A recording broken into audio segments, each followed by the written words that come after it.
गुरु दुर्गे भगत ना, दुर्गे सुलेश्वरी दाई ना। आज ये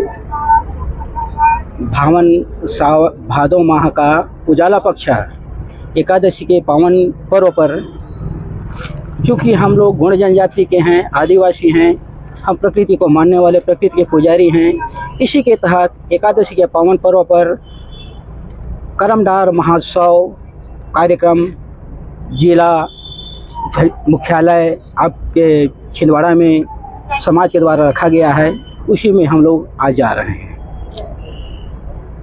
का अर्थ होता है, कभी कभी लोग बात बोलते हैं और हमें अंधविश्वासी भी कहा जाता है। आदिवासी माने अंधविश्वासी ही कहते हैं अधिकांशतः, पर ये नहीं, हम अंधविश्वासी नहीं बल्कि हम वास्तविकवादी हैं और प्रकृतिवादी हैं। यही बताने के लिए भी समाज में जा रहा है।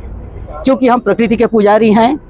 1871 से लेकर 1941 तक अंग्रेज के ज़माने में जब जनगणना का प्रारंभ हुआ, उस समय भी हम आदिवासियों को इन 6 धर्मों से अलग रखा गया था।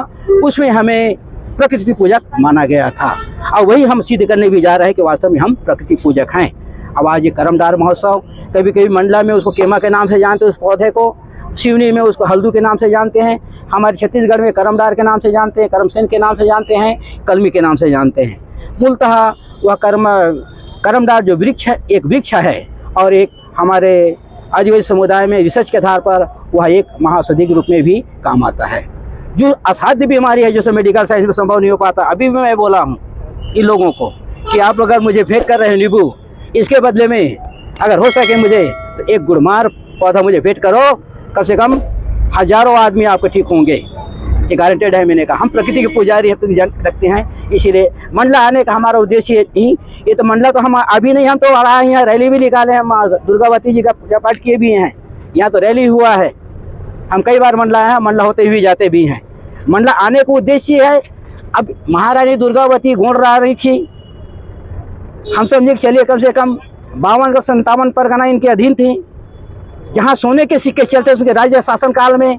तो हम उस महारानी का भी हम दर्शन कर लें, प्रणाम कर लें और आगे हम पदार्पण करें, इस उद्देश्य से हम आ गए। अब आदिवासियों के प्रति में तो अब लड़कियां लड़के क्या बोल रहे हैं, अधिकारी कर्मचारी तक भी अत्याचार हो। चूँकि मैं भी एक अधिकारी था, एडिटर था, मेरे प्रति में जो भी था उसको मैं बताऊं तो शासन हिल जाएगी। मेरा भतीजा IAS अफसर है, किस परिस्थिति में जीवन यापन कर रहे हैं हम लोग। मेरी नतनी अभी आज टॉपर, छत्तीसगढ़ टॉपर है, क्यों सिलेक्शन नहीं हुआ।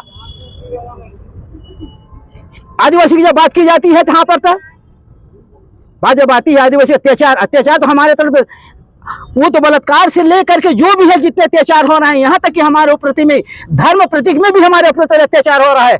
आज भी हम गुलाम हैं।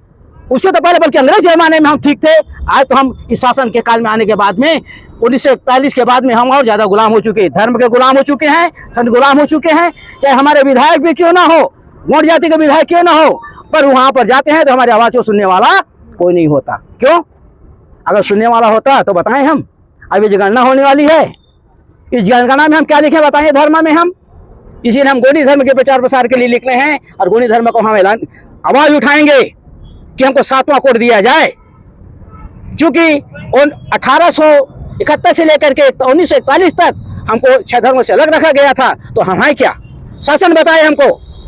हम तो सीधा प्रधानमंत्री से पूछना चाहते हैं, हम यहाँ की बात नहीं करते। हम हमारा डायरेक्ट प्रभाव है। क्योंकि अभी छत्तीसगढ़ में भोजली महोत्सव हुआ, वहाँ 18 राज्यों के आदिवासी लोग आए थे। सब ने एक साथ आवाज उठाकर कहा गुरुदादा आपका आदेश की जरूरत है। हम दिल्ली पूछ के, अब दिल्ली जाने कोई जरूरत नहीं है, हम यहाँ बैठेंगे। मैंने कहा दिल्ली जाके क्या करोगे, यहाँ बैठो, हमारी आवाज वहां तक पहुंचनी चाहिए कि हम आदिवासी हैं और हम प्रकृति पुजारी हैं, प्रकृति पूजक है, प्रकृति के मानने वाले हैं और हम इन 6 धर्मों से हम अलग हैं। क्योंकि स्पष्ट लिखा हुआ है छत्तीसगढ़ भूजाल संहिता में, अगर अध्ययन करे देखे जाए, स्पष्ट लिखा हुआ है धारा 144, धारा 165 में स्पष्ट लिखा हुआ है कि अगर वह जाति का गुण है तो उसके ऊपर में हिंदू नियम लागू नहीं होता।